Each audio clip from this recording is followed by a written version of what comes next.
Public schools. This workshop is open to the public, however, there is no public testimony. As a reminder, guests are expected to wear their masks while visiting the Carol S. Parham building. This workshop is being broadcast live on AACPS TV, which can be found on Channel 96 on Comcast and Broadstripe and 36 on Verizon. High-definition broadcast can be seen on Channel 996 on Comcast, Channel 496 on Broadstripe, and Channel 1961 on Verizon. It will also be streamed live on AACPS's YouTube channel. Thank you for joining us. Dr. Arlotto. Thank you, Madam President. Members of the board, we're delighted to share some information with you regarding the blueprint.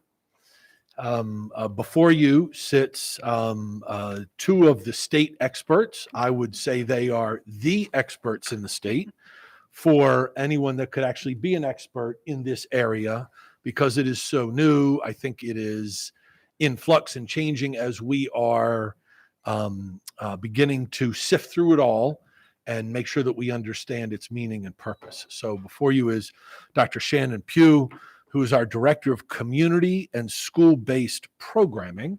She wears a number of hats, including overseeing Title I, our community schools, but she is helping guide us as a system through all that is the Kerwin Commission and the Blueprint. And joining her, as you know, Mr. Stansky already, he is our Director of Budget and Finance, and he is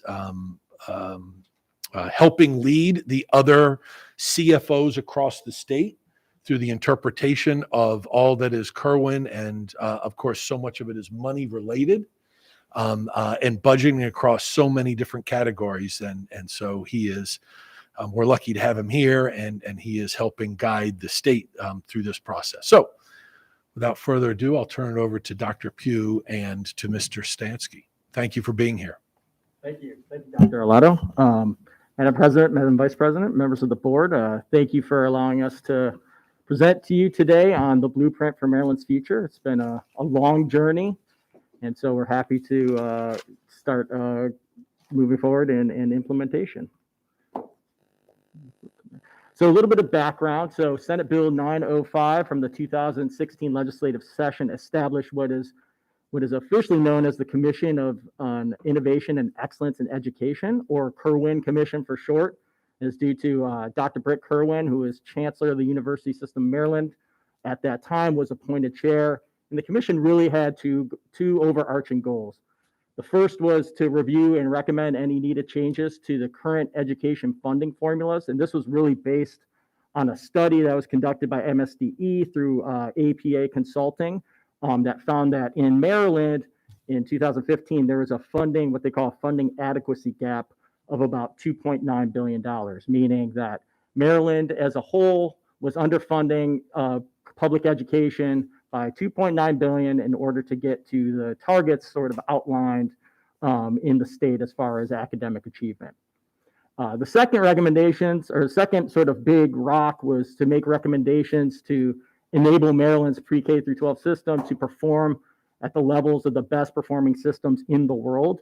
And for this, they procured a consultant from the National Center on Education and the Economy, Mark Tucker, and what they really did was use these building blocks from that organization and studied what they call the highest performing systems in the world. And you can see them here on the slide.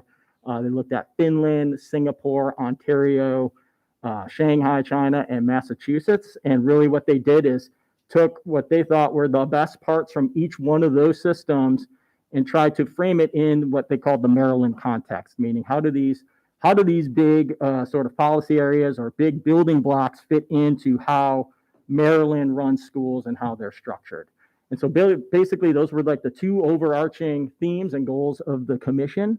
The commission then made recommendations for how to implement these building blocks through the next decade, or really through 2033. Having to do all this while keeping in mind that the federal accountability system was still there and that Maryland still had to adhere to those federal requirements as well. But before we got to the big bills, there was also some what we call pre-implementation legislation, and this is really centered around Senate Bill 1030 from the 2019 legislative session. And basically, what that bill did was fund a lot of programs based on the interim report that was issued by the commission in January of 2019. And so you can see on the slide here, Maryland began to fund a full-day pre-K for 4-year-olds, albeit a small per student amount, but that was the first time we actually got recurring funding for those students. There were teacher salary incentive grants that were funded. Maryland began the community school program, so schools that had free and reduced price meal counts of 80% or more were awarded grants to fund a community school program coordinator and a full-time health practitioner. There's increased special ed funding, as well as funding for each district to name a mental health coordinator. And then finally, there was funding for what they call transitional supplemental instruction grants. And this is actually essentially tutoring for students in grades K through 3 who are identified as struggling learners. So all of this was implemented pre the actual legislation of House Bill 1300 and this past session of House Bill 1372. So from the law, we have 5 policy areas. So they are on the screen, but the first one is early childhood education. The second policy area is high quality and diverse teachers and leaders. The third policy area, in Anne Arundel County, we're going to call it career and college pathways. And statewide, it's college and career. But we want to recognize that paradigm shift of really focusing on careers. So we have CCR as career and college pathways. The fourth policy area is more resources to ensure all students are successful. And finally, governance and accountability. So as we go through today, we are going to break down each of these policy areas and just talk about some of the big rocks for each of those.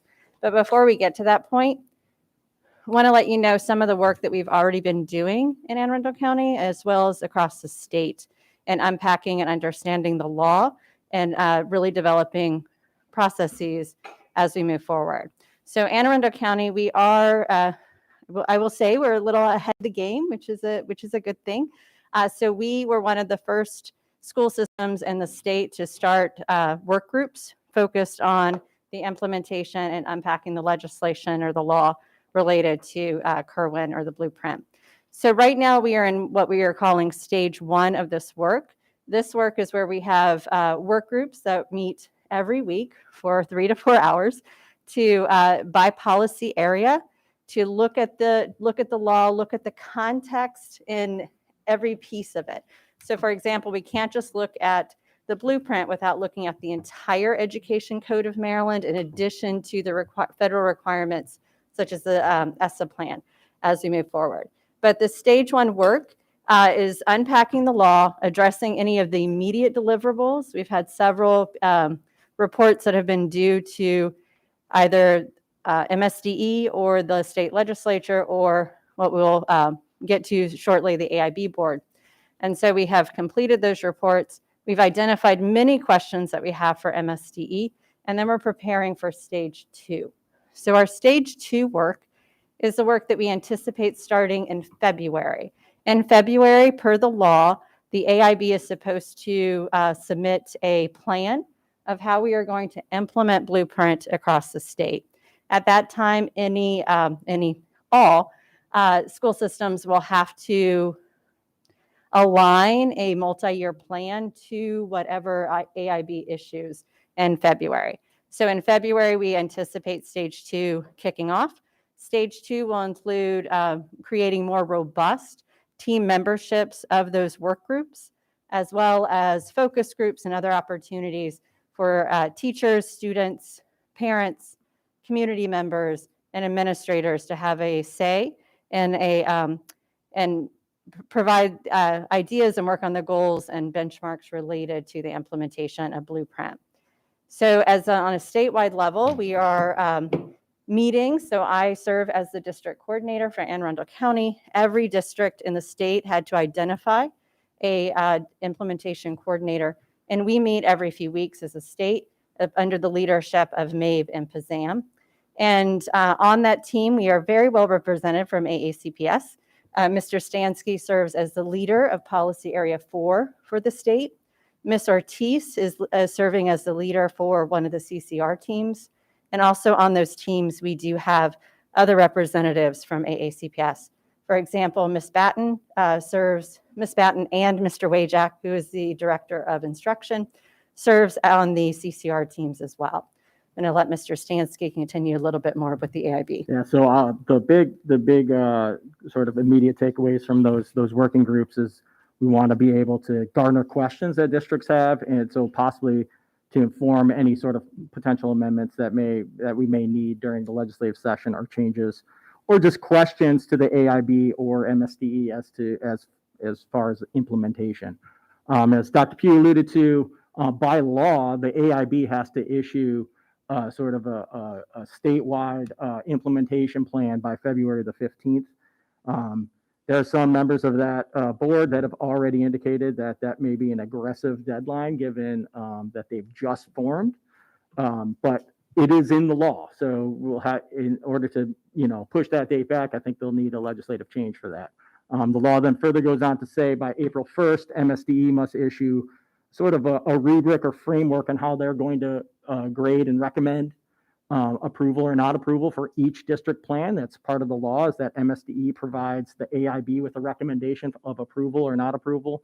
And then ultimately by June of 2022, the district must submit their plan to the AIB. And again, as Dr. Pugh indicated, that plan must align to the AIB framework. And so with that, we're going to dig into policy areas. And so the first one is Policy Area 1, which is a big focus on early childhood education.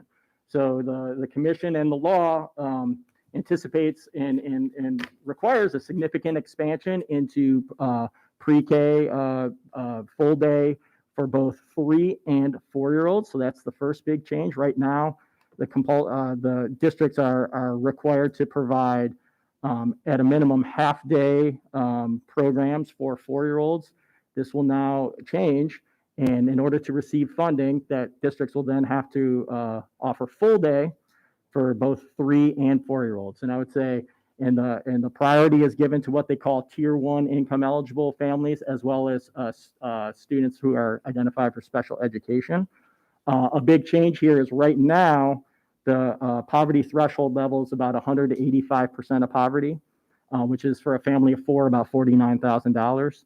The Blueprint increases that threshold to 300% of poverty, which is for a family of 4, about $79,000. So there's a significant jump in the number of families who will become eligible for free pre-kindergarten in Maryland.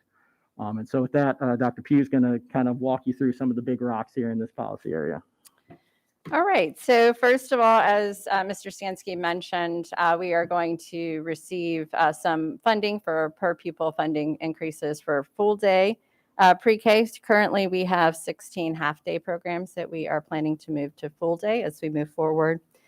Part of the policy area is to really recognize and encourage high-quality early childhood education. And so in Maryland, we have something, an accreditation certification program called Excels.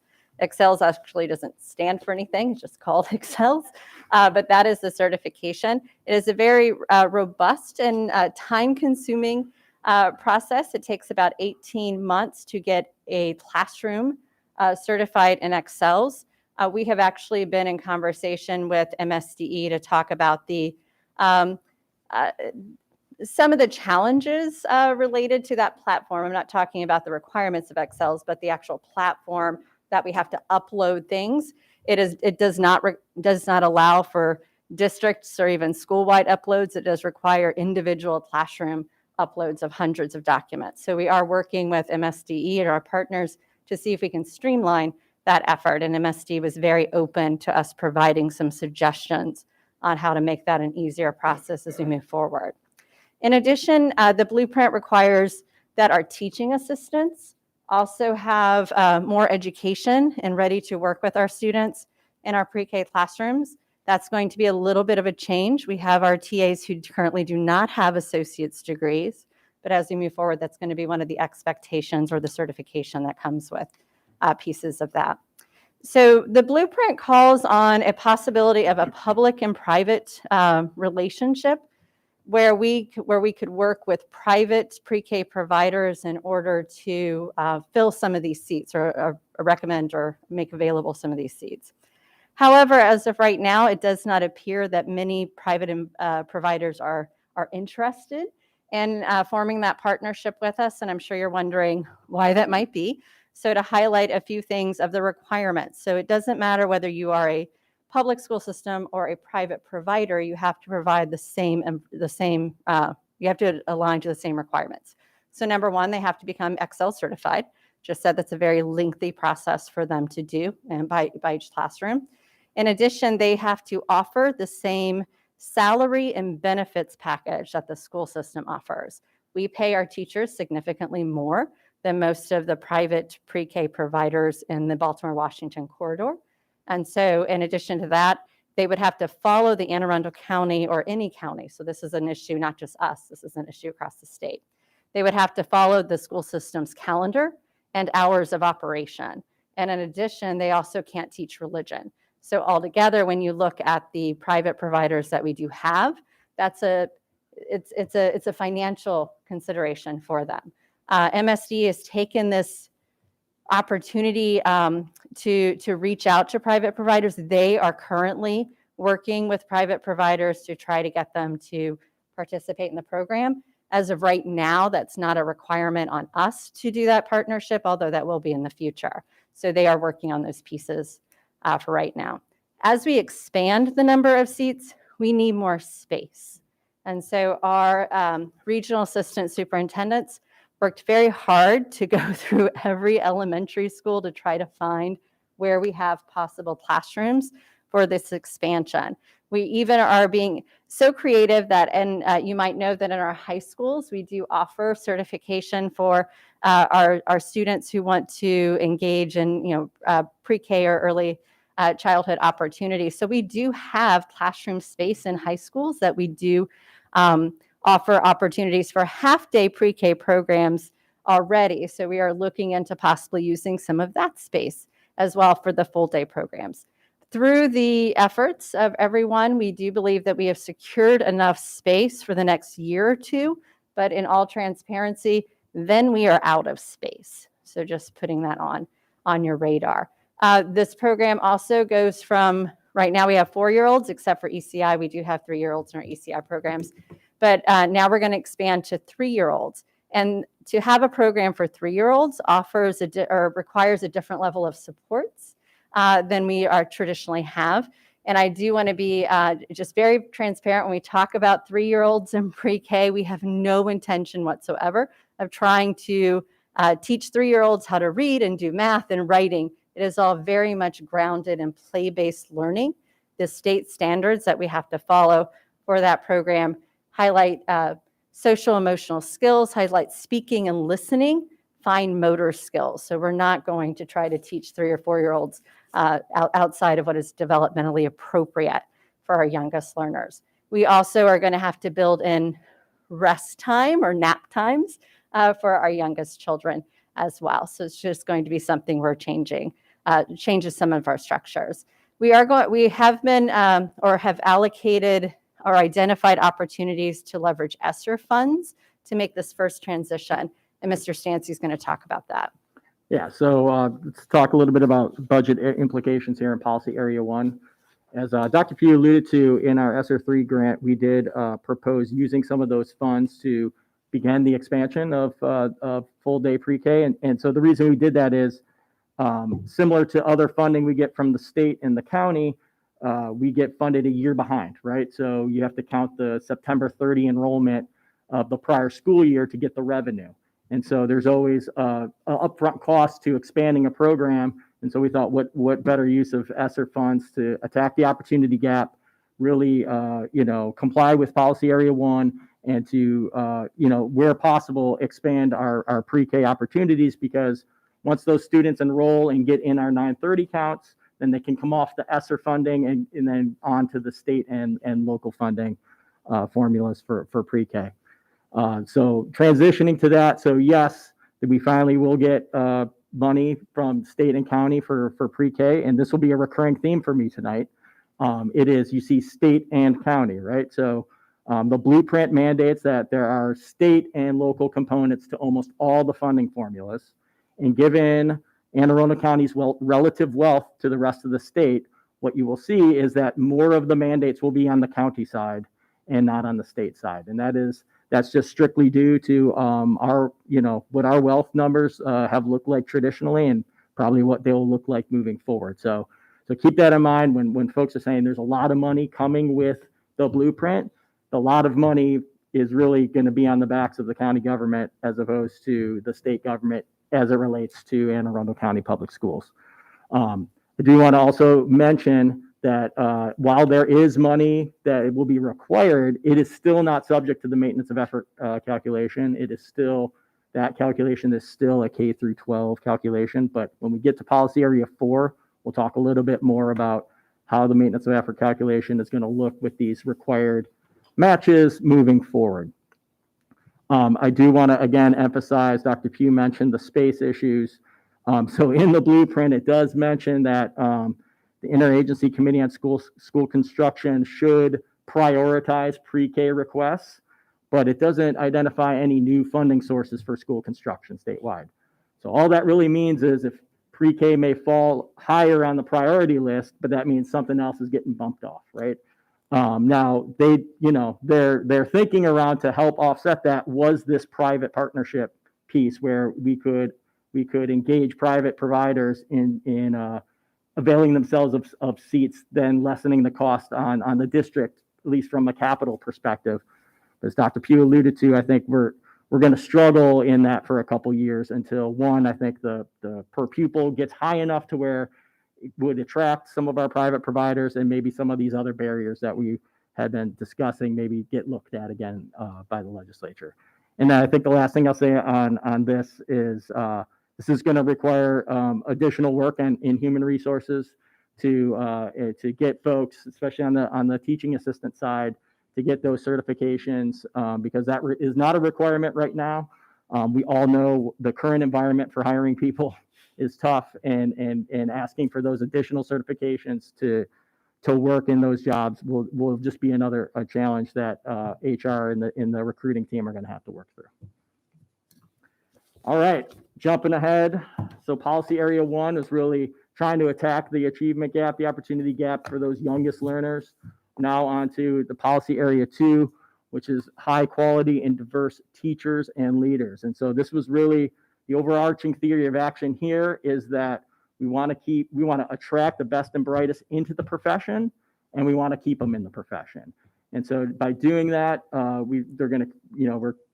they're advocating creating structures and systems to where if teachers want to stay in the classroom for their entire career, they can, but still move up and progress to leadership roles while still teaching and see salary increases along the way. But it does mandate certain benchmarks be hit for employees. And so Dr. Pugh, who has really tackled this policy area head on, she will walk you through the specifics on this one.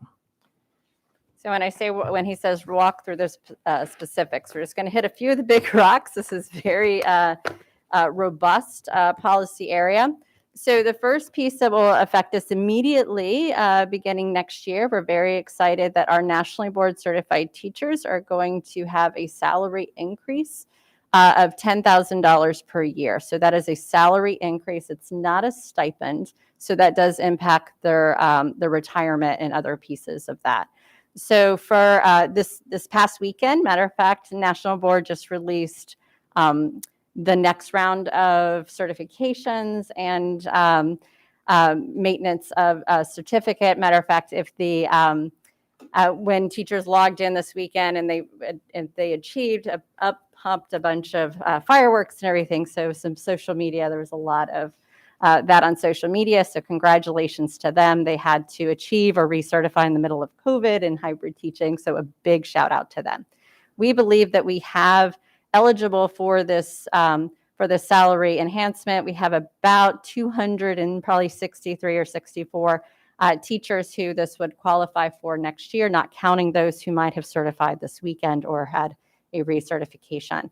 So it's a $10,000 increase. However, there are opportunities for even a larger salary enhancement as teachers recertify, or if they teach in what is going to be identified as low-performing schools. This is just the first of several efforts to try to encourage teachers to stay in the classroom, is in using National Board as a metrics, as a metrics of high-quality teaching. As we start to transition and we have teachers who are identified for these enhancements, and we have this, what I call this messy middle as we move forward. So, for example, in order for teachers to receive the salary enhancement, they have to be teaching about 60% of their time on average. We're going to have this messy middle of we have some teachers at school-based level who don't teach a full load or have reduced time or release time. And as we start increasing the amount of time that they're going to be teaching, we have to just be aware of some of the implications that might have on some of the structures in the school. So for example, our literacy teacher students, we just need to be mindful that at the elementary schools where there aren't APs, those literacy teachers take on a lot of those instructors of being the testing coordinator. They take on the role of being the 504 coordinator. They take on the role of being the volunteer coordinator. When the one principal is out of the building, they are the acting administrator for the day. So we're just going to have to work through that transition. But this also gives us a little bit of an opportunity to really stress that the elementary schools that don't have an assistant principal, they really need an assistant principal so those literacy teachers can be doing what we need them to be doing, and that's working directly with students on literacy skills and coaching the adults in the building. So that's the National Board piece. We will begin working on a career ladder. So the career ladder goes into effect in fiscal year 25. And that career ladder, we have to incentivize current teachers to opt in to that career ladder. Any new hires will automatically go into the career ladder, but for our current staff, we have to incentivize them to do so. And that career ladder, as you look through the law and the intent, as teachers gain or have opportunities to do more teaching leadership opportunities in the school, there are lead teacher roles or distinguished teacher roles that include more advancement for leadership as well as for salary enhancements. So as we roll out these positions, as the state rolls out the different funding formulas that will be used to pay for these are going to be rolled out over the next 10 years. And we just need to be mindful that the law does require that we prioritize those positions that are going to be created in our schools that have high needs, so high poverty and other high needs schools. So subject to collective bargaining, beginning in fiscal year 27, all beginning teacher salaries will be $60,000, or minimum of $60,000 in Maryland school system. This interesting new paradigm shift of an assistant principal teaching for 20% of his or her work time. So we are still unpacking what that might look like as we move forward and when we get to that piece of the career ladder. Just a little bit of dive into the 60-40 split when we talk about a paradigm shift for teachers. So in the blueprint, the definition of a teacher is provided as someone who teaches on average 60% of their working time. So for right now, there's different ways that we can actually unpack what working time really means. But for our purposes right now, we're going to talk a little bit about a typical week for a teacher. So right now in Anne Arundel County, a few things that determine this, but we're looking at almost 70% of a teacher's teaching time is spent directly with students. Think about whole group instruction, providing direct services to students. So that depends on if you're at a school that has a EEE program or a few other things. But we're talking about the high 60s between elementary, middle, and high school. Right now, with negotiated agreement, we're looking at right at 18% of teachers' time is spent in collaborative planning or planning, individual or collaborative planning, is right about 18.2%. So then when we look at Blueprint, the expectation is that in addition to working on improving instruction, which would be collaborative planning, professional development, and other pieces that deal with the development of curriculum and lessons and looking at data for students, it's really this piece, you'll see 3 bullets there that all have to deal with working with students. So as we move forward and plan for this changing paradigm, we really need to start thinking about what does it look like to work with students in a different way. So when we talk about tutoring, the legislation talks about a tutoring model. So when we look at the tutoring model, what does that look like for teachers as they work directly with small groups of students? Are we talking about pushing into classrooms? So we have multiple adults in classrooms at the same time. We have a couple of models already in place that we can examine a little bit more for this. For example, at our Title I funded schools, we have positions called SIST. And those SIST are teachers who provide direct interventions and programming. And in many cases, they push into classroom, providing opportunities to support students in this way. In addition to that, we are looking at how we use our teaching assistants, paraprofessionals, or technicians within the classroom. So once again, at Title I funded schools, we do have several teaching assistants who are able to provide those supports. So over the next couple of years, we're going to be looking at what that model might look like as we move forward. Also later on, I know in the budget, you will see some requests for additional teaching assistants or paraprofessionals. And the intent of that is to try to start building the structure and these models of how we're supporting students in schools and what is it going to look like when we have teachers teaching directly less time than they currently do. For just one little piece of, as we roll out the amount of time or these new teachers. So as we talk about a 60-40 split, this is not an immediate even opportunity. So the funding for this will begin in fiscal year 26, and we ran some of the numbers for this. And when what we have is in fiscal year 26, we'll have funding for about 100 additional teachers under this model. That's not even one teacher per school. And so what the law does require that we prioritize the high need schools. And so we're really looking at fiscal year 29 to 30 before we see enough additional staffing to really actualize this in all of our schools in some way. So just wanted to give you that time frame for that piece. All right, and so good segue into where are we going to put all these additional people? So budgetary implications. Again, I'm going to go back to the CIP. So if we're going to hire additional teaching positions, additional paraprofessional positions, they have to have a place in the school to be located. And so this could have significant capital budget implications as we start to model out what this looks like. But also, obviously then back to the salary piece. So obviously the national board certification salary increases will start again in fiscal 23. So we'll see that. But again, this is a wealth equalized formula. So the state will chip in a certain amount and the county's going to have to as well. Dr. Pugh mentioned the $60,000 minimum starting salary that will be in fiscal 27, but that means we have to systematically work there and get ourselves there to that point, as well as there is for teachers, at least in the legislation, a mandatory 10% increase in their salary between fiscal 20 and fiscal 24. See, we'll have to again ensure that we're building those increases in, and what counts and what doesn't count in those increases is still very much a discussion amongst the 24 of us and amongst the legislature. So we'll have to see what ultimately pans out with that. And then again, I'll have to say finally, Dr. Pugh alluded to the multiple pay scales, right? So by fiscal 25, any new employee will be mandated to go into the career ladder, but any existing employee can either opt in or opt out.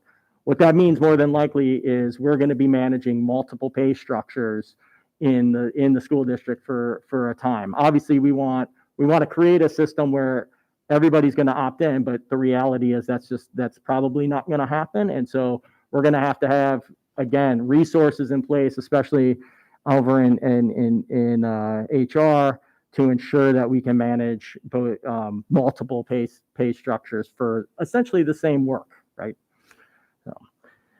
So that's with policy area 2. We are now on to policy area 3, career and college readiness. So we're talked about pre-K, hitting students early, getting them ready for kindergarten. We talked about how we're going to get the best and brightest working in our school system, and now we're creating the instructional systems to have everyone college and career ready. Dr. P is going to walk you through the big rocks, but obviously the overarching goal here is to have every student by 10th grade college and career ready, and that then for students who are deemed CCR ready by 10th grade, creating those pathways for them in 11th and 12th that continues to challenge them. And then obviously creating systems and structures for those students who are not deemed eligible by 10th grade and creating programs to ensure that they will be ready by the time they graduate. All right. So as Mr. Stansky mentioned, this 10th grade CCR standard, currently we are operating under an 11th grade CCR standard. So that was the previous regulation. So this is a change for us. One of the pieces that we are working on right now is a 9th grade tracker under the requirements of the law that has to be in place by the end of this year.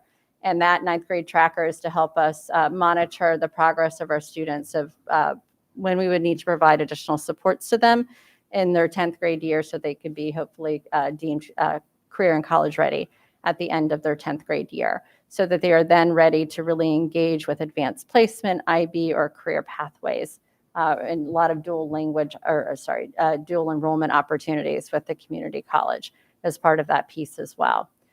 So the law also requires that we are able to provide supports for students in middle school who might not be on the path on the trail to being college and career ready by the end of 10th grade. So, and finally on this piece is this big focus on career opportunities. The law does build into place a lot of supports for students in career counseling and as they move forward. On this, we really just wanted to highlight some of the secondary approaches, since much of what we talked about already has been elementary, but all of those ultimately are back mapped from CCR expectations at the Budgetary implications. As many of you know, we have leveraged our in 2 big areas here. One is tuition-free summer programming for students pre-K through 12, and that will be in place really for the next 2 summers at a minimum, as well as a robust tutoring program that Dr. Lotto has mentioned to you before. Again, we've talked about this transitional supplemental instruction grants. This is really tutoring for struggling learners in grades K through 3. Next fiscal year, there will be a college and career readiness grant from the Blueprint. Again, this is going to be a state and local component to this and will be required to be funded by the county government. So this will be one of those things as we start to dive into the 23 budget, we'll have to have a discussion about mandated county contributions to certain programs. And then this is a year away still, or 2 years away, but in fiscal 24, there is a mandate in the Blueprint that we give $62 per student to the Anne Arundel County Workforce Development Board. And that Workforce Development Board is to then provide career counseling for our middle and high school students. So that'll we'll have to start discussions with them. MOUs are mandated and will have to be created. And obviously certain expectations will need to be met, but all that that the district pay the Workforce Development Board $62 a student for this service. Moving on to policy area 4, more resources to ensure all successful. So within the law, there are several pieces that do increase the amount of resources that we have for our students. We already mentioned earlier the concepts which are providing funding for wraparound services for students who are in our communities that have the highest concentrations of poverty. Within the law, there's also aspects for extended day, extended year, funding programs, academic enrichment, and also increased supports and funding for English language learners and our students with IEPs. So Mr. Stancy is going to talk a little bit more about policy area 4. Right. So more resources to ensure all students are successful with a big focus on equity, right? Ensuring that the students that need the resources get the resources in funding formula structures that were in place prior to Blueprint with the Bridge to Excellence. The 4 main ones are the foundation formula, which is the bulk per student dollar amount that we all get as a district. Compensatory education, which is money you get for every free and reduced price meal student that is identified, special education, and English learners. So those 4 formulas remain in place. The difference is the amount of funding per student in those formulas is increasing significantly. However, I will say, though, the new part of that is that each one of those formulas now have a state and local component. And so the state component, again, they're all wealth equalized. And so really the increases will then fall upon the county government to fund. Specifically, especially again, and related to equity, policy area 4 does significantly enhance the community school program. So there's 2 components to that. Obviously, the community school program manager and the health practitioner funding for that initially, followed up with, again, a per pupil amount that will be given to schools to provide wraparound services for students. And again, a recurring theme, but we're really special here. We're only one of 3 districts in the state that this program actually will require a county match because of our wealth. Most of the jurisdictions in the state, this is a 100% state-funded program. In Anne Arundel County, it will, beginning in fiscal 23, it will be state and county funded. And ultimately, the vision is for any school that has 55% or higher poverty rate, either through free and reduced price meals or another mechanism that is yet to be determined, those schools would become community schools and ultimately get the resources that is called for in the legislation. But it's going in 5% increments. So for fiscal 23, schools at 65% or higher will be eligible for at least the personnel grant. And I want to just call your attention to the last bullet. The state calls for a more equitable distribution of resources, including and not experience level of staff, including national board certification, and that they're distributed widely with priority given to high needs of schools. So what they're not looking for is a concentration of MBCT teachers in 1 or 2 or 3 schools. They want to see districts distribute those teachers more widely, and especially with priorities given to high need schools.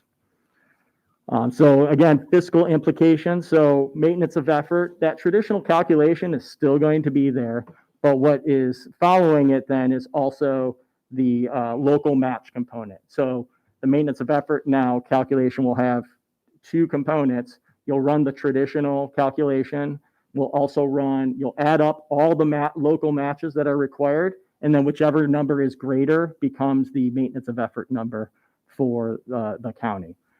It is anticipated that the traditional maintenance of effort calculation will still exceed the local match number for a number of years. I think our projection is probably fiscal 27 or 28, where the local match requirement will begin to exceed the maintenance of effort requirement. Obviously, that will depend on how much money we get in those years from the county above MOE. So a lot of factors could be at play there. There's significant increase in financial and student data reporting.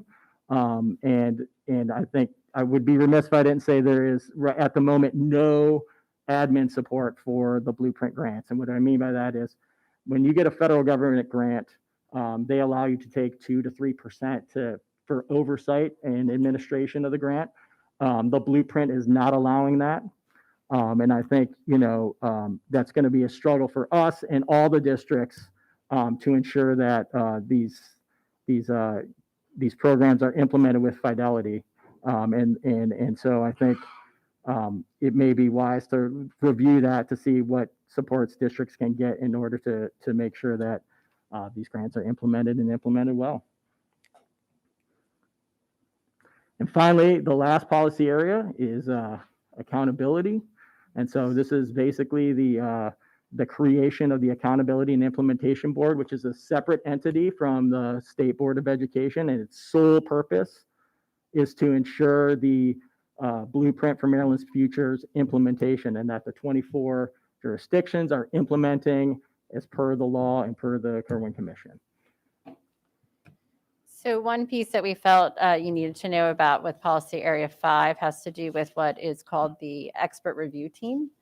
So as we are implementing the Blueprint legislation, the AIB will have expert review teams made up of educators and administrators who will visit schools around the state to examine their curriculum, instruction, and structures to see how they are implementing both the Blueprint and to look for, where are the strengths, what are the positive things that are happening, what can we replicate from some schools that are being very successful for those pieces. This is also an interesting point to talk about how, when I mentioned earlier about thinking about the entire Education Code of Maryland or the federal requirements, under Maryland's ESSA plan, the state has already started analyzing and evaluating district curriculum. In Anne Arundel County, we've already had our English 9, English 10, and Algebra 1 curriculum, district curriculum analyzed and evaluated by the state. So we anticipate that these two things are somehow going to start merging together. That would make the most sense, is that they're doing that together instead of having these two different pieces where one group is analyzing a curriculum on one aspect and then someone else is analyzing something on another. And finally, Mr. Stansky. Yep. And I would say the only budget implication here is the big nugget, which is if the AIB does not like any part of our implementation plan, they are authorized to withhold up to 25% of our state funds until they deem our plan appropriate for approval. So that is sort of the incentive for us to comply with the law and to ensure that we're doing things the right way. And with that, Madam President, thank you for indulging us, and we'll be happy to answer any questions that you have. Thank you. Thank you so much for a very thorough walk through what's ahead. I think it's probably best if I just start by going around. My apologies, I don't recall where we were starting this week. Maybe I have it. Oh, I might have it. I have it. You're correct. I'm sorry. You can come back around to me. Dr. Tobin. Thank you. Thank you very much for all of your work and for that presentation. Obviously, there's a lot here, and I was fortunate to meet with you earlier about this. So obviously, of many things, the fact that there is no administrative support for these grants. What are you hearing from other districts as MSDE listening? I mean, I'm assuming this has jumped out at everyone. And is there a sense that there will be some response to this? Yeah, I mean, I would say, I think MSD understands the issue. I just think legislatively, they don't see a workaround, right? And you know, for the community school grant, it says 100% of the funds must go to the school, right? So I think if anything, it would require a legislative fix. You know, where they would rank that in their priorities, not sure, but I would say the 24 of us have been, at least in my interactions with my colleagues, been fairly vocal as to some of the concerns around that. And to add to Mr. Stansky, we've had several state community school program manager, community school meetings around the state of district leaders who are taking on the community school program. And this has been something that's really is a great concern, as some districts have pointed out that the funding for the community school, the concentration of poverty grants, are eventually going to get high enough that they might challenge how much we receive through Title I. And we have entire offices that deal with Title I. So right now the grants are young, we'll say. We're just now getting into a couple of the schools getting their PPA. We're very excited on how they are choosing to use those funds. We are in the process of hiring 4 social workers with those funds for those schools. So we're very excited about how they're going about that. But those grant numbers, grant dollars are going to get really high. And right now we have every school as a community school program manager, and they're having to do the paperwork, the grant writing, the budget pieces, the payroll, all those things that typically, in my office with the Title I world, I have somebody who does that for them. They're not having to, at the school-wide level, try to figure out how to do basic accounting and ordering. So this is something that we do have some advocates in the state for community schools. There's something called MOST, which is an organization in Baltimore County that's probably one of the biggest advocates for community schools, and they do plan on asking the legislature for some of those indirect costs. And to what Mr. Stansky said, we don't know what that priority is, but it certainly is a need for those pieces. So thank you for If I asking can just about add the question. too, because Dr. Pugh hit on it, we want the schools focused on implementing the program. We do not want them focused on doing paperwork, worrying about ordering and procuring. And so we think a centralized system to help, like to support them with those administrative functions will actually improve the fidelity of the implementation of the program itself. And if I could add, so this worries us. I think it's a great question for this board to be considering into the future as you look at budgets. It's certainly something we've been talking about. As you can imagine, you can see where the tentacles, for instance, of this funding will go across the system. And to think of Mr. Stansky and his 5 budget folks, those folks that do an amazing job, to add one more thing where now they're following this money round is going to be really difficult. Dr. Pugh's position that she's in right now didn't exist before. There was no additional funding for this. We knew we were looking out ahead of us 2 years ago. We knew this was coming, so we took a position of somebody that was retiring and held that position in abeyance. We did not hire for that vacancy until we could build the position that we knew we wanted to fill. And then Dr. Pugh we were fortunate enough that she agreed to interview and said yes to the position, and has done a wonderful job. But those are just examples that there is no additional. Title I is a great example in terms of it allows us to take some of that administrative cost off the top to then make sure all that paperwork and ordering is done for the schools, and they don't have to do that. Right now, the blueprint doesn't allow for that. So there are things that we have to be thinking about into the future in building budgets, and something this board should be thinking about into the future as well to support this programming. Thank you. Yeah, it certainly sounds to me like it's something, a legislative initiative that we potentially need to be thinking about making our voices heard on that score.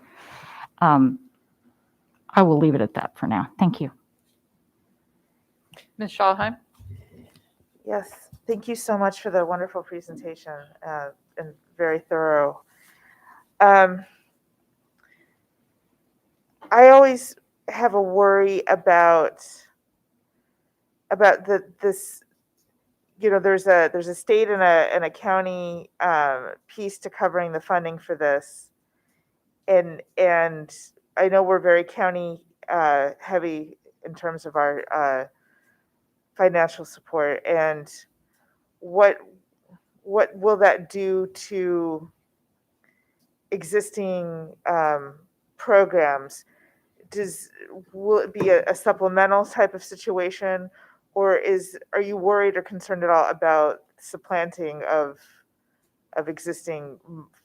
Yeah, I'm concerned that the mandates will limit our ability to do other things that this board or the county want to do because of the focus on, because we're such a county heavy funded jurisdiction. I think when you look at the original projections of the blueprint, those were done with pre-pandemic, right? And using pre-pandemic enrollment projections. And so I think you'll see that I think statewide, the numbers that we thought we were going to see in state funding are just not going to be there unless some legislative action is taken again because of what has happened to us during the pandemic. But even before that, yes, the split because of our relative wealth, there is just a concern that there's going to be this squeeze of available money at the county level to do things that the administration or the board deem a priority. And so it's going to be a culture shift in education, and that explaining to the county that they have to fund these first 6 things first will be a change because we're all used to having that flexibility, and it's not going away completely, but it is being restricted. Thank you for that. As just a follow up to that, do you get the sense that our local delegation or indeed the state is mindful of that, given the fact that a lot of these Kerwin had pretty much wrapped its work pre-COVID, and then we had a crisis like no other to sort of remedy that at all? So I don't see any, we don't see any changes, certainly in this legislative session. Sort of the word on the street is you got to let this thing get started. Got it. And get the ball rolling before you start, school systems, PZAM, MABE start suggesting changes. The legislature really wants to see us get this thing kickstarted, and then maybe that will be down the road. But we're not anticipating any major legislation to change anything in the Kerwin for this legislative session, maybe into the future, if that at all makes sense. Yeah, it does. I worry about the two fighting a little bit. Mm-hmm. And I thank you for your wonderful presentation. Thanks. Ms. Dunn? Hi, thank both of you all for the presentation. So of course, I'm new to this, so I have a couple of questions that jumps out at me. The first one you started talking about was the county's concern. So I just kind of want to unpack that just a little bit. So have we done an assessment? I'm pretty sure the answer is yes. About how many schools are impacted by this grant concentration when it comes to how our worries? So currently, we started off with 2 community schools, and then the next group was 7. So altogether right now we have 12 community schools. So the concentration of poverty grant is given to a 3-year average of whatever threshold that year happens to be. So Mr. Stansky did mention this coming up year, it'd be 65% and that's based upon farms numbers. And right now, as we look at those 3-year averages, there's a lot of schools hovering around that 64. So we're not sure exactly what that 3-year average is going to be. for the schools because we had some interesting things happen with farms numbers this year, because with all of our students qualifying or having free lunch, the number of farms applications to be turned in was significantly less. So we're trying to see what's going to happen with that. So I anticipate between 2 and 12 new community schools this coming up year, because they're all hovering around that 65%. As we look at up to 55% for farms numbers, we're looking about 30 to 32. As of right now, there is going to be a new measure of poverty that they are playing with at the state. I don't know if that'll change that number a whole lot. So we will see what that comes out to be. So right now we have 12. We anticipate a couple more as we move forward, with eventually when we get to that 55% threshold, looking about in the area of 30 schools being part of that program. And just for comparison's sake, since I'm using Title I, we currently have 32 Title I funded schools. Okay. And then my last question is pertaining to the pre-K. I guess I should pre-K. So I heard you say a little bit earlier that we're kind of already under resourced for pre-K for the 3-year-olds, right? And at some point, we kind of have a projection that in about 2 years we're going to run out of space, if you will. Mhm. So what are the processes that we're implementing? I mean, we know right now 2 years out we're going to do it, and the budget is generally put 5 years out, trying to figure out what we're going to do. So what does that look like as far as projections, as far as not just resources but in dollar amounts? So as far as projections, just in numbers, we have to make the seats available. We do not know at this point how many of our families are going to take advantage of it. So how many is, we will know more when we open up registration for next year to kind of see what the demand is for full day opportunities. So we are looking at funding an additional, do you have the exact number? So we have 16 classrooms, 17 full day classrooms for next year for pre-K 4. I'm going to let you take on any of the other additional numbers. Yeah, and then if space is available, we've built another 12 classrooms in the ESSER grant to expand those as well. But I think to your point, we're going to have to, through the CIP process, kind of look and see where there's opportunity to expand and possibly add some pre-K seats. But I think the more critical component is finding a way to get these private providers to help support us, right? And so, really working with MSD to determine what those barriers are and to try to get those barriers eliminated so that the private providers will be willing to participate with us. Because ultimately the vision is, there's a centralized spot for enrollment. You come in with your 3 or 4-year-old, you qualify for pre-K, and then we offer you, here are your options, either public or private, and you choose which school you would like to attend. And I think getting there is going to be a tough road, but I think ultimately the space issue is going to be such a constraint that we're going to have to find a way to get those private providers engaged and involved if we're going to meet the demand. But to Dr. Pugh's point, not quite sure what that demand is going to be given the increase in the income threshold. But I think this fall will give us a good indication of what that will be. So I'll concern myself, as if you did earlier, about there's not going to be enough space, right? And so the private partners that we have, or that are out there that are providing care in the community, so to speak, for our 4 years and under. If we did get those, that marketing strategy, and Dr. Arlotto is ingenious and he can get them to sign off on becoming a partner with AACPS, would we have enough space? So we're not exactly sure. So right now, MSDE is conducting webinars with possible private partners, and they have, I believe in January, February, they will start applying for those grant pieces. So we're not, until we have an idea of what the demand is, we believe we'll have enough space for next year and possibly a second year.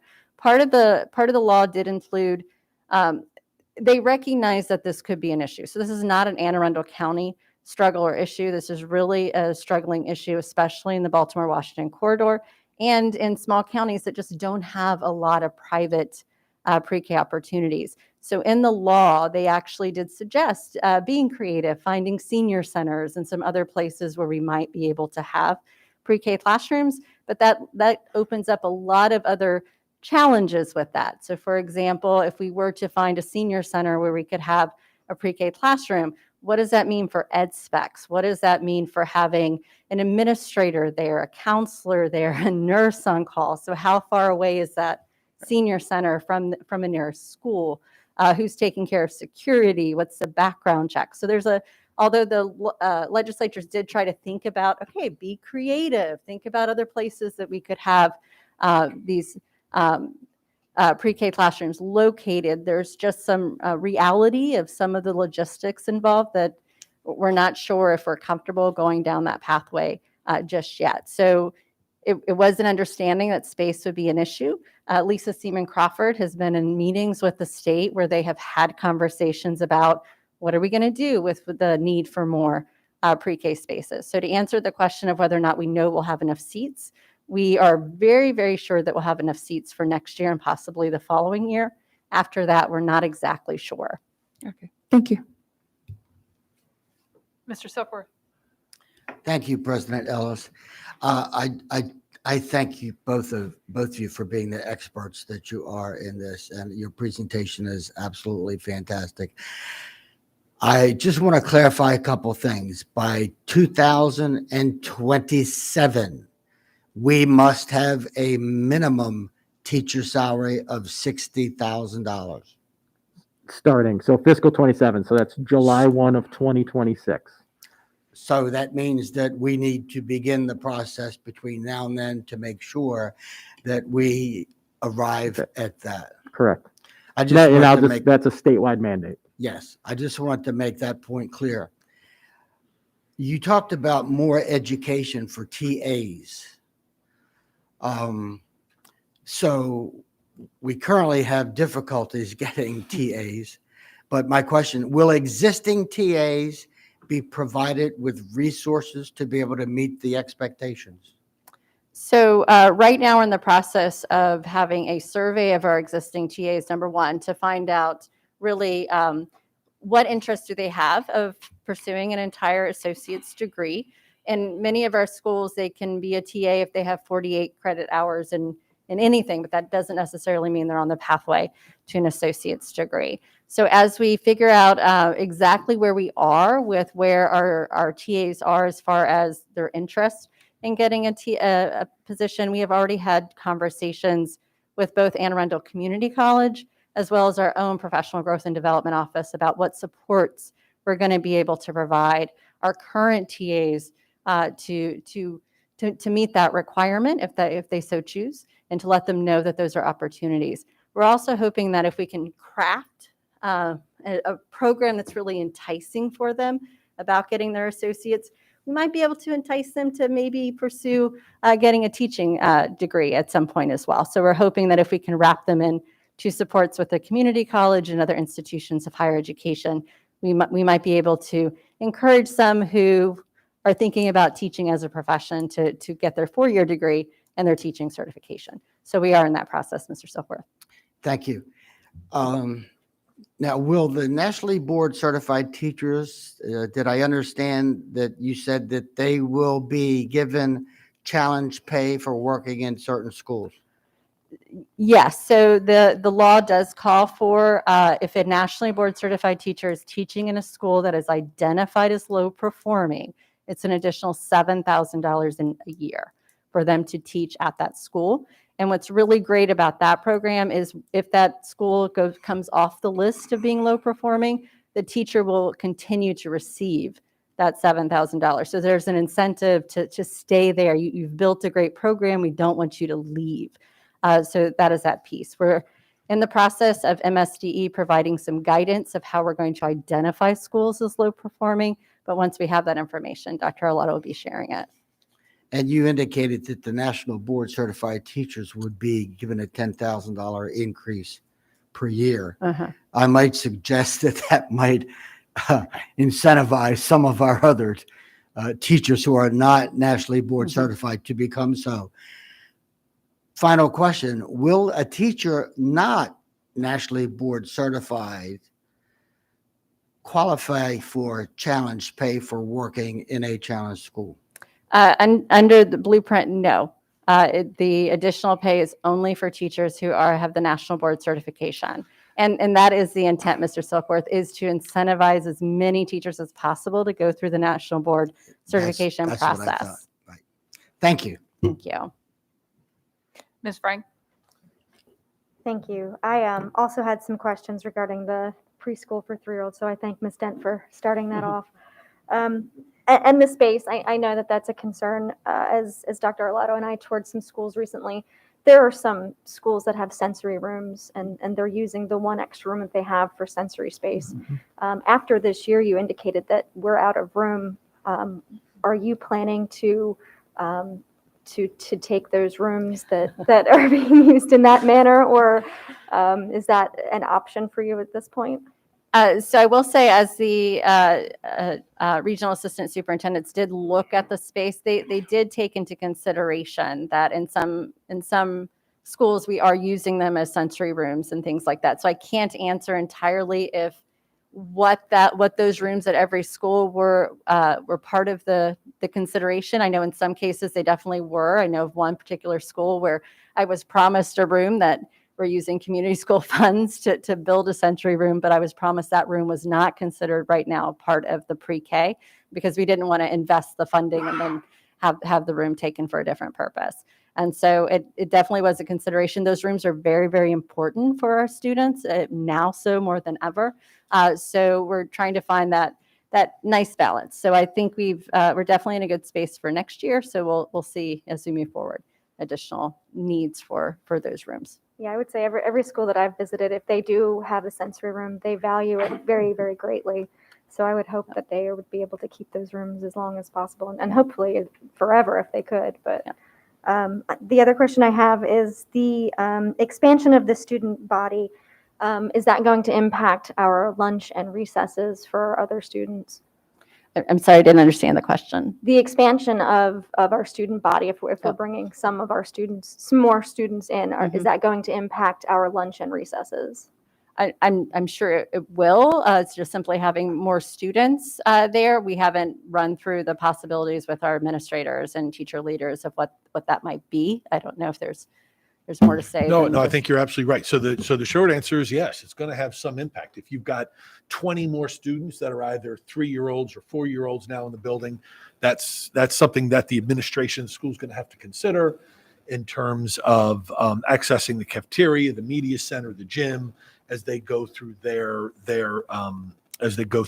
instructional day. So it's something that we're going to have to work with those elementary principals as they adjust their schedules during the day. I guess to be more specific, because it's so few students at this point, do we think that they're going to be absorbed into another grade, or do we think that we're going to have to pull out time specific for these younger guys because they need to be kept separate?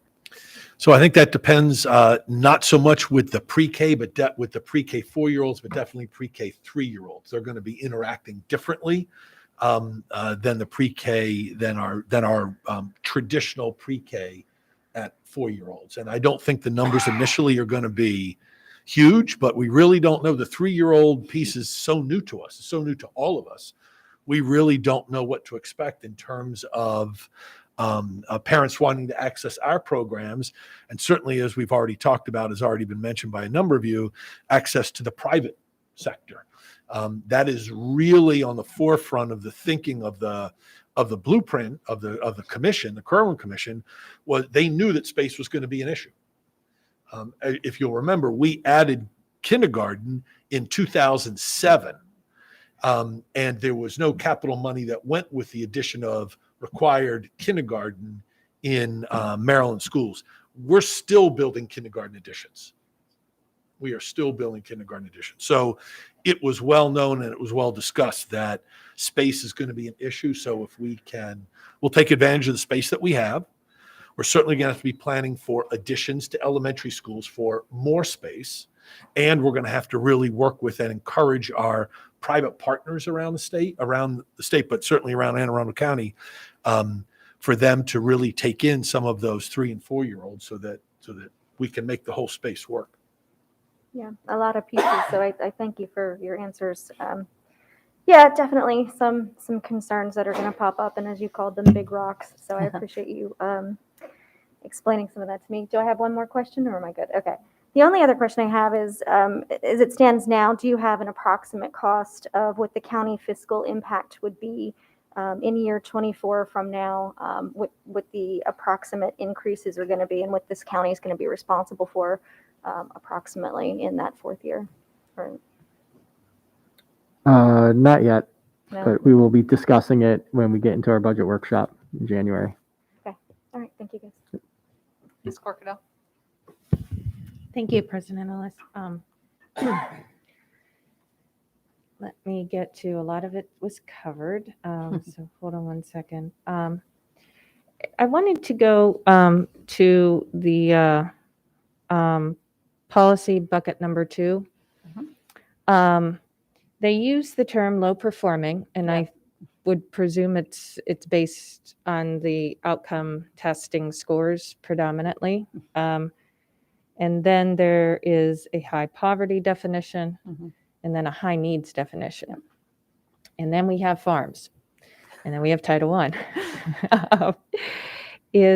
I think as we move forward, it would be beneficial for us to better understand what that means and where it's pinned to, if that makes sense. It totally makes sense, and it's a great question that we spend many, many hours in these state meetings having conversations about. So as somebody who supervises Title I, I get very, very concerned when people try to make low performing and high poverty or high needs synonymous, because those are not synonymous terms. And so within the entire legislation, and we have about 5 pages of this exactly what you said, typed up, sent to various people. So within the legislation, there are 3 different definitions of low performing. And I think this just goes back to when committees write things, right? So there are 3 different definitions. They're not hugely different, but there's enough difference in those 3 definitions that made us have a couple of meetings with MSDE. In addition to that, there's a definition for low performing in the state ESSA's plan that is slightly different. And then we have a definition in the Title I world, when we have to fill out our Title I application. Our low performing definition there is slightly different.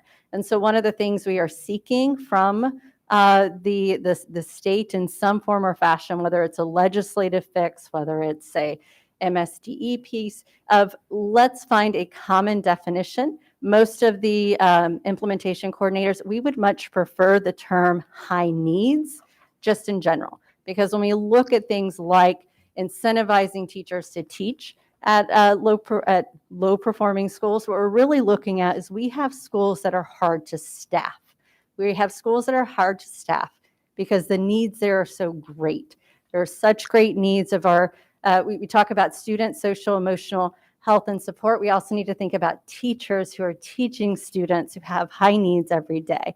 It's a very draining job, and a lot of our teachers start at our Title I funded schools or start at some of our schools that have high needs and then move to other schools in the district. And so as we talk about needing to incentivize teachers to teach our students who have high needs, we would prefer that terminology over low performing. With that said, yes, what MSD has issued so far of guidance, because they're also looking at 3 different definitions in legislation and what to do with that.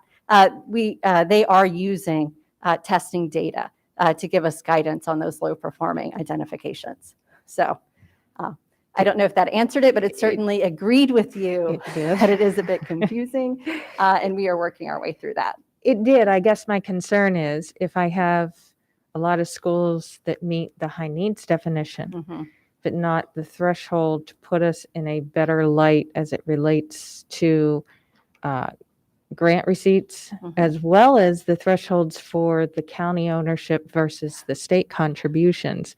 There were like 7 or 8 different zones there where I think depending on the difference of that, so that's going to be interesting for us to navigate, most certainly, because I think Anne Arundel is the diversity is more evenly distributed in some regards.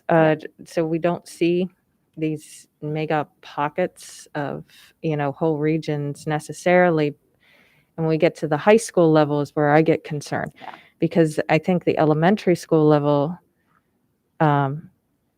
it's easier to define. When I'm looking at a high school, that can be very diluted. And so as they work up through the ladder in middle and high school, we could be losing funding that we previously had to support them. And then they go without because their elementary met the definition, but the middle and high isn't. Is that what we're looking at possibly, or? So I 100% agree with you that especially when so many of our funding formulas are based upon the return of the farms forms. And as someone who spent a good chunk of my teaching career at a high school, a lot of kids in high school just don't return the forms. They don't want the lunch. They don't want those pieces. And what we did run a couple of months ago for our high school and middle school administrators is we ran a report of what we called ever farms. So how many kids do you have in your school building that at some point in their education careers did qualify for free and reduced price meals? And that doesn't mean that they, their family situation might certainly have changed, but I was able to point out to like one principal, so right now your farms numbers show that you have 40-something% free and reduced rates. However, from the data, over 70% of your students at some point in their academic career qualified for free and reduced price meals. So let's think about some great strategies. We had one school that did an entire, high school did an entire blown out, we're going to get these forms back in and dedicated people to calling families and trying to get those in for the exact reason that you're talking about. It does come with funding. Well, that's going to make for an interesting funding season, certainly. I do have a couple more questions. Just keep going. Okay. So my other question is, the Cohen's calling for us to move students or encourage, I believe was the word used. This is I'm referring now in bucket 3 policy. For the CTE, that when we get to the sophomore grade, they would like us to start to encourage. So I have 2 questions with that. Number one is, do we have space in our CTE programs to do that based on the fact that we have a willing waitlist lottery? And then a couple secondary questions that you may just want to answer all at the same time would be then, are we going to have to tell a kid that they can't have that career choice because a person who didn't meet, the sophomore enrollment, that we're going to have to further limit the broader career choice that we provide everyone in order to put these kids in a seat in the program? Does that make sense? Yes. Yeah. So we are really looking at the different programs that we currently offer. So that's the first piece of that. So we do have our CAT centers, which is normally what we think about when we think about a lot of our CTE programs. However, we have a lot of CTE completer programs that can happen within our comprehensive schools that we hopefully will be able to encourage more students to take advantage of and to find a passion and interest in those as we move forward. As far as the limited number of seats, so yes, we do have a limited number of seats in the CAT centers, but we are able to increase the number of seats that we do currently have in some of our comprehensive school locations. We also have really robust partnerships with Anne Arundel Community College. We have 11 pathways that our students can complete. So going through the community college to complete some of those career pathways that you're thinking about as an opportunity. I don't know the exact number, but we even have some relationship with Baltimore County Community College, which offers a couple of different pathways that we don't offer at Anne Arundel. So I'm not saying it's perfect. I'm not saying every child will get the exact thing that their first choice is, but we're certainly looking on expanding that. Part of one of the I mentioned the different work teams that we have. One of these subcommittees will be, what are we going to do with teachers? We're going to need more teachers in some of these CTE programs. How can we take some teachers who might be teaching something else and get them dually certified? And another piece where they might teach 1 or 2 classes and something else along those lines. So I don't know if I'm able to give you exact numbers, but we are certainly looking at those opportunities and really, really leveraging the ones we have to try to expand those. In those work groups, we have brought in Anne Arundel County Community College to already be on those work teams for that exact reason of, can we expand that? Can we offer more opportunities for students when they go to the community college to fulfill some of those career pathways? So, Thank you. And then the follow-up on the CTE also is when they talk about encouraging, and I remember years ago, Germany, for example, used to do something similar. It wasn't the sophomore year, I believe, and there's more countries than Germany, but that's the one I'm most familiar with. And they used to do the benchmark testing in the 8th grade. And what they found is that although it serviced the labor economic component very well, it gave job security in the sense of what am I going to do after high school, but it widened an opportunity gap to go to, as I know my grandparents always said, we want you to do the next level. Yeah. And that limitation of the next level. Are the Kerwin requirements going to put a strain, or are we going to be able to train that to avoid that trap of, okay, well, if you don't, now we have a game plan for you.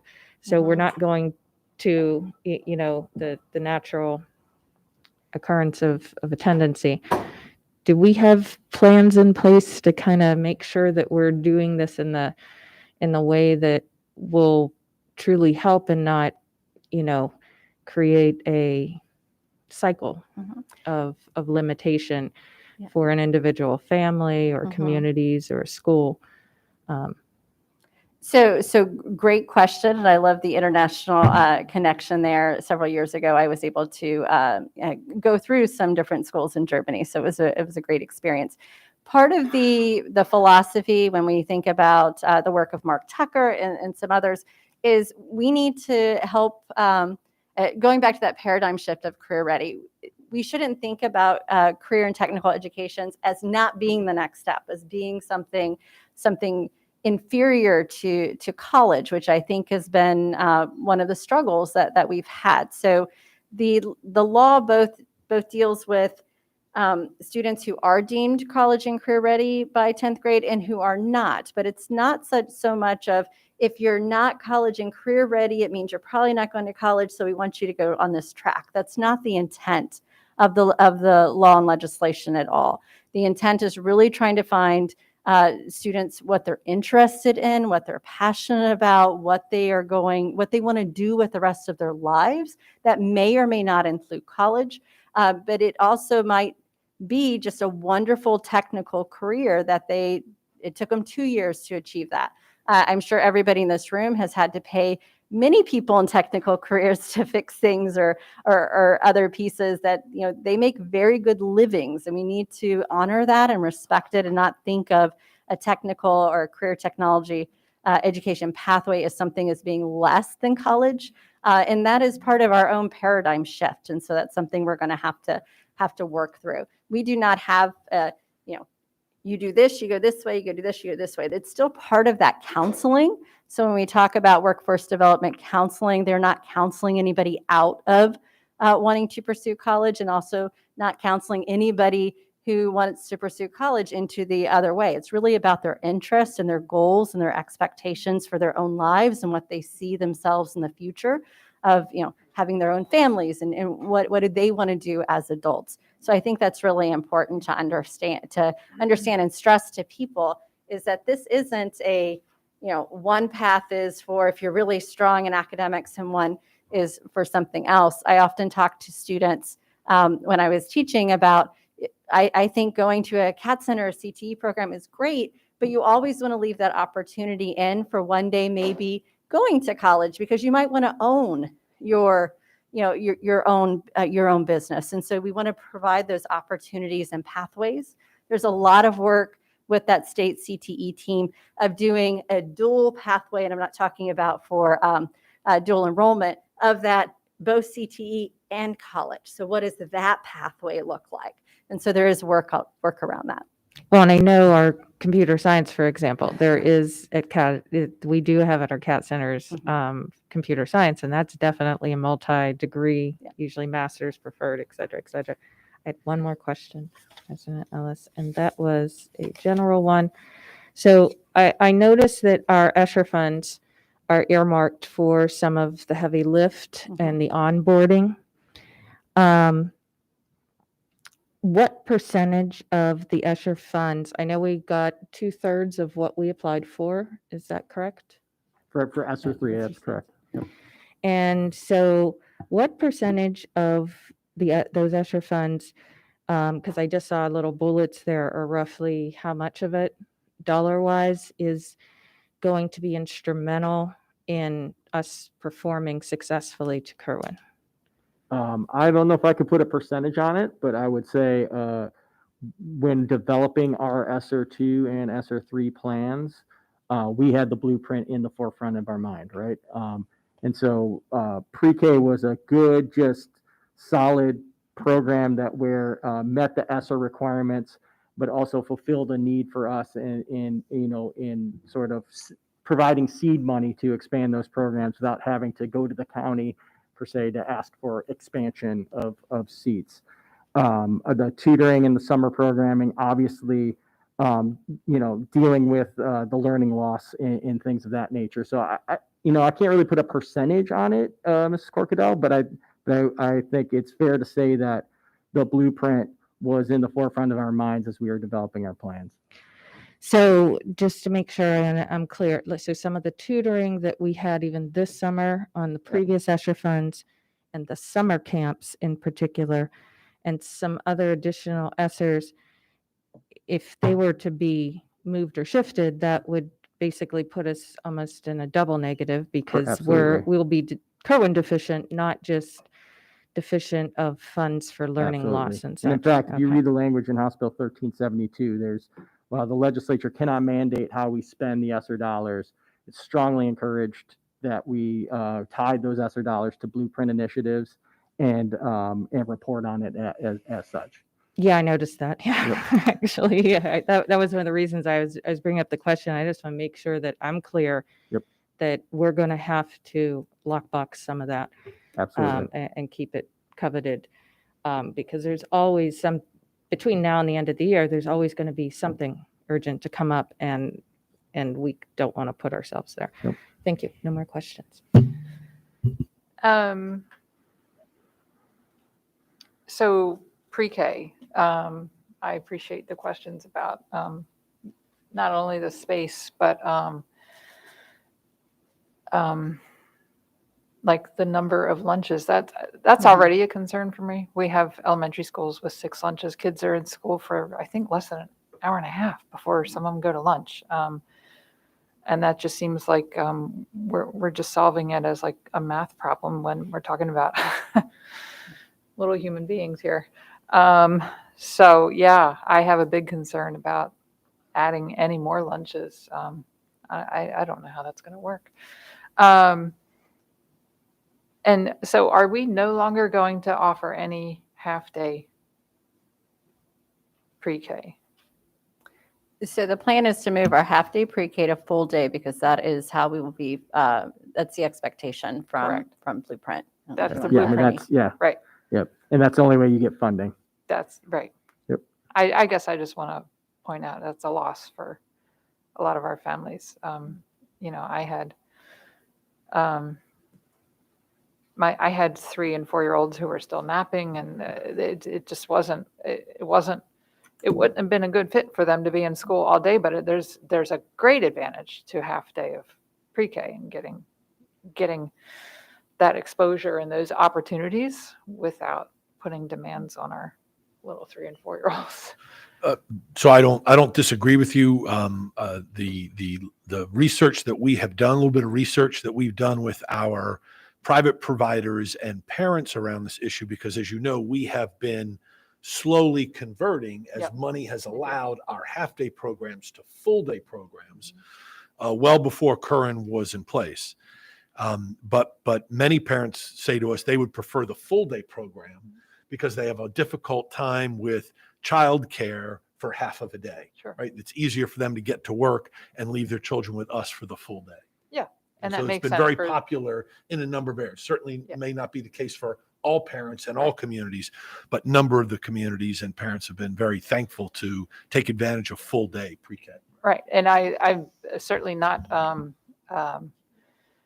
trying to imply that there's not a real need and benefit to having full day. I'm just saying it doesn't fit with everyone's needs. And I'm just sorry to not have that option. It's interesting. I had some questions written down and I heard, and you sort of addressed them in your presentation, which is we're still figuring this out. So I won't ask those questions. But I guess in all, here's, I was vocal about it. I had concerns about the blueprint. And I still do. And it's not what's built into the program and the ideas and the vision of what this could create, because I'm all for all of that. My concerns about the implementation, and is this truly going to be a transformation of education, or is it going to be school systems taking what they already know and already do and figuring out how they're going to add this in? Mhm. So how much are we using this as an opportunity to completely holistically relook at how we're doing everything?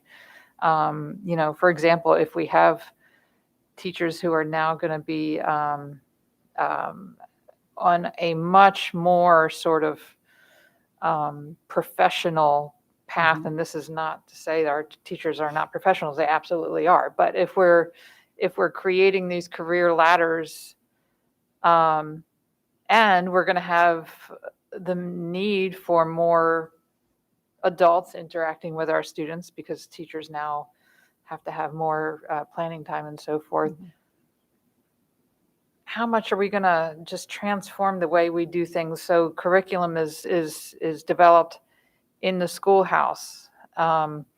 Assessments are developed in the schoolhouse, and I don't know. Can you speak to that at all? Is this gonna look completely different in a few years from now, or are we just going to sort of add on? And I don't know. I'm a little concerned. So I'll begin. I think that we will see some transformation, and I think we will see some continuation of sort of the traditional schooling as we know it.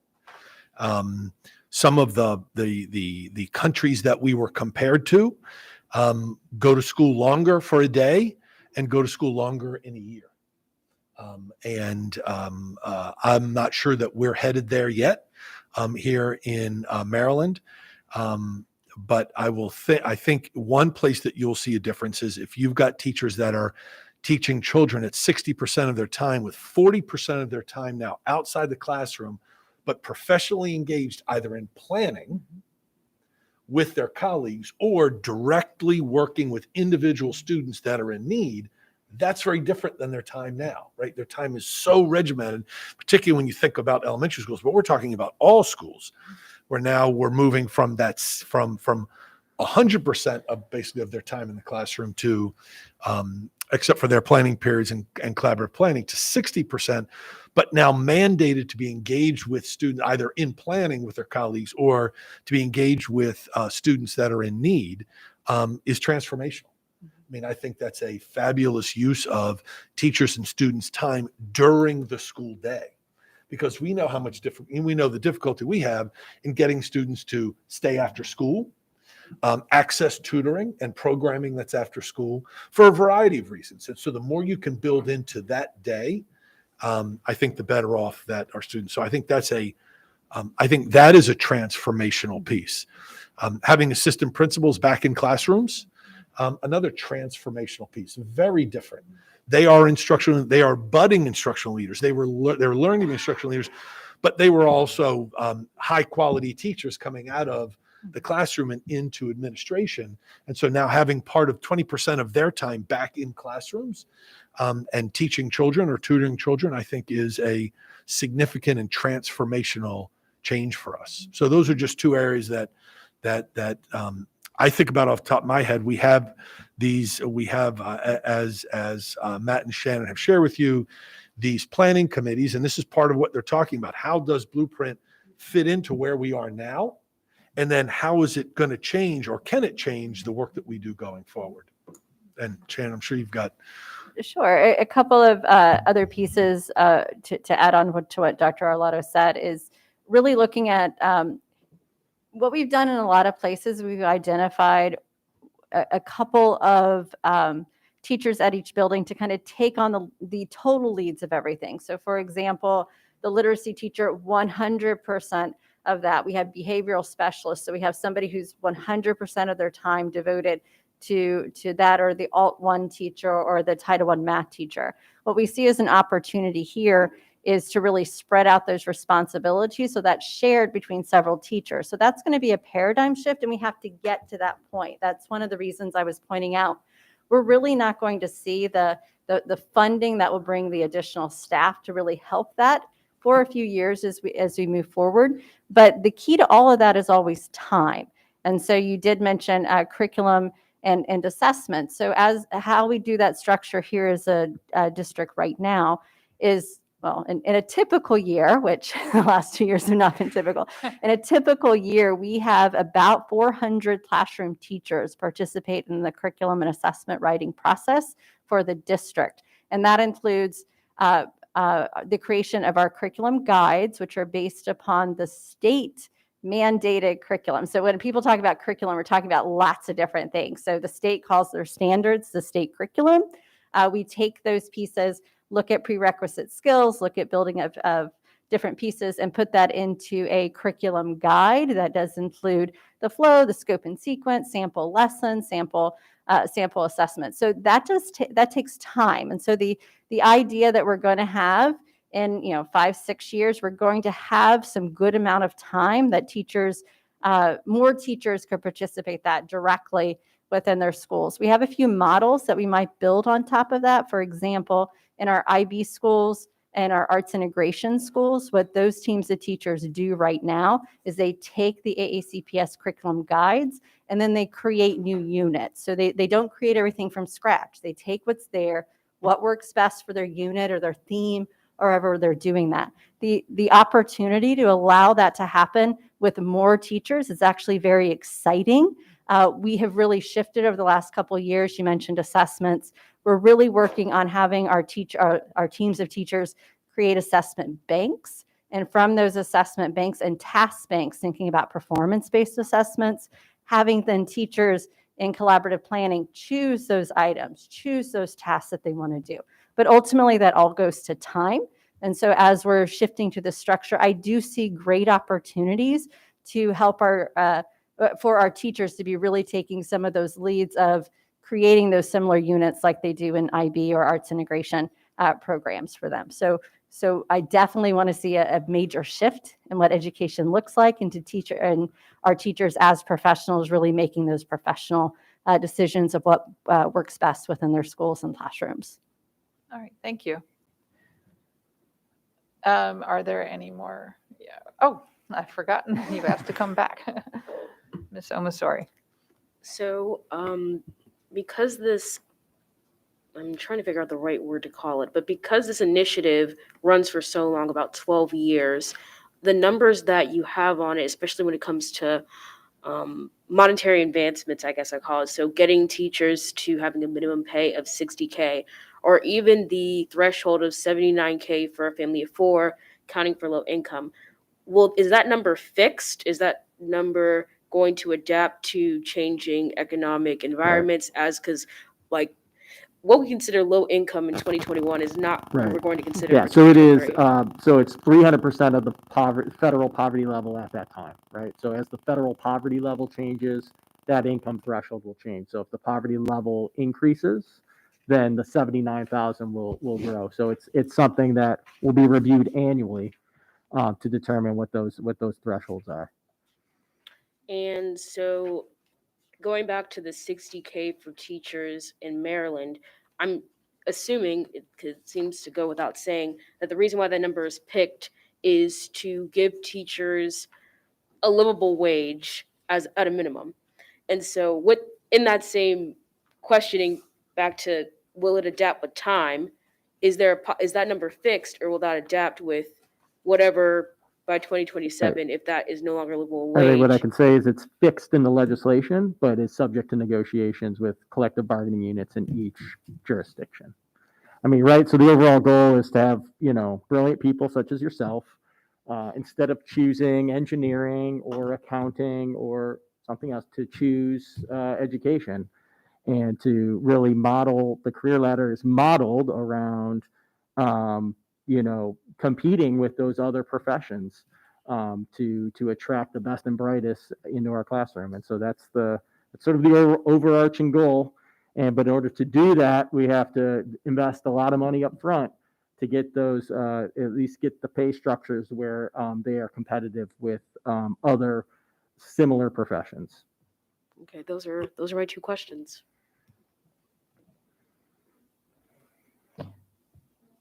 Sure, Dr. Tobin. Yeah, I also wanted to ask, you mentioned in your presentation at one time about providing additional supports to middle schoolers. Mhm. Now, the context of that was partly making sure they're ready to meet the 10th grade goal.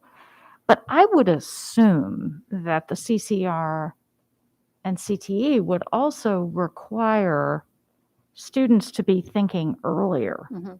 about that, right? And for all the reasons that you pointed out, it's not that, oh, well, you didn't make it to college, so now we're going to find you this other path. It is really for the student to own that in some way and find it. And so I'm curious about what you foresee with regard to the kind of counseling staff. I mean, I know the workforce development kicks in later, if I understood it correctly. But it sounds to me like there's going to have to be something there ahead of time. And what do you foresee there? So a great question. So I think a lot of it has to do with experiences and exposing students to different opportunities.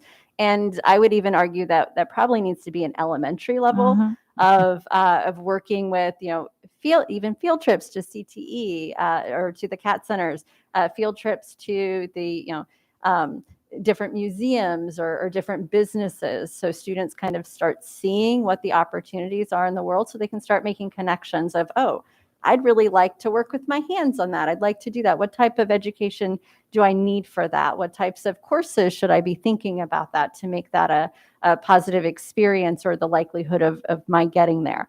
So certainly exposing students to those opportunities is a priority. And we are certainly working with our school counselors do provide lessons in career opportunities and the different pathways that are available to students with that. So I think the main key is really looking at the exposure and opportunities that our students in middle school and elementary have. We are working on additional summer opportunities. So what does a summer opportunity look like? Yes, we have traditional, summer academy, summer school, where they're working on reading and math, but what are the field trips and field experiences we can offer our students? What types of things are we doing that's project-based? What type of opportunities are kids having to be in robotics or do some of those other pieces where they can make those connections? And with both our counselors and our teachers going, oh, is that something that really interests you? Well, let's look at what type of education or what type of training you need in order to make that your mission or your career aspiration in life. And then just let me add, Dr. Tobin, this goes back to what Ms. Corkadell asked earlier, we do have career counseling activities money budgeted in ESSER 3. And so Mr. Vogelin and the counseling team are setting up programs this school year to actually begin that career counseling work now. Okay, well, that's good to know. And I would just add sort of, not because we can get into it tonight, but I think in some sense, this also follows Ms. Ellis's question. We really haven't necessarily touched on the pedagogical changes that will come with this.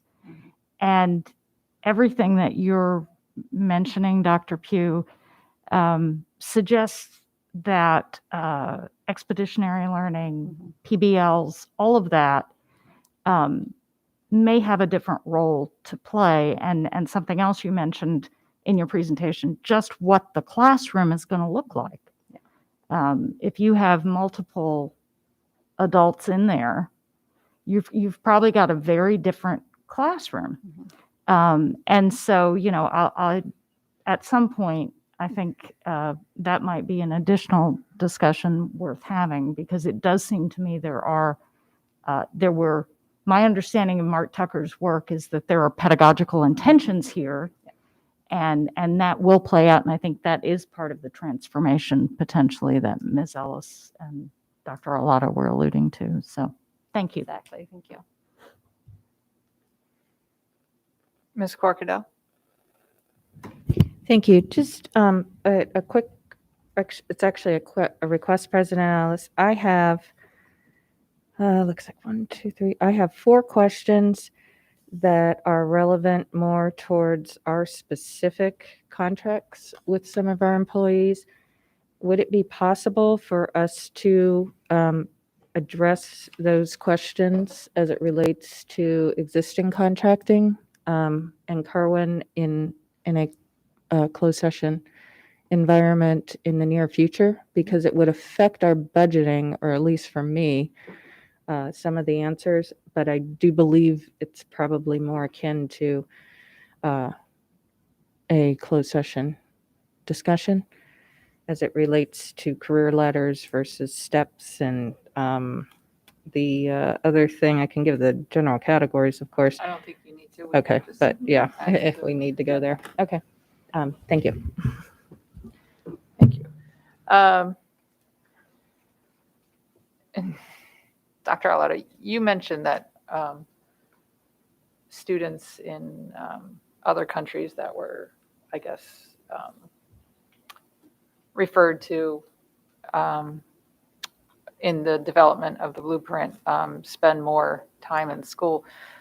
I know I had done some research on that a number of times, and that U.S. students spend more hours per year in school than most other countries. So I had to check myself. There's some differences. I think a lot of other countries spend more days in school, but fewer hours. But I just had to speak to that, because I did check some more recent statistics, and we're still pretty high up in the country. And Maryland is higher up than much of the rest of the country, which makes us even higher, I think. Yeah, I hope we're not trying to push for too much time in school when there's lots of other important aspects of students' lives. No more questions? Okay. I want to thank everyone. This is very, very, yes.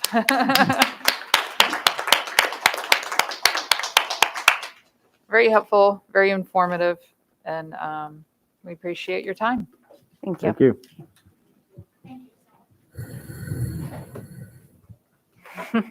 Well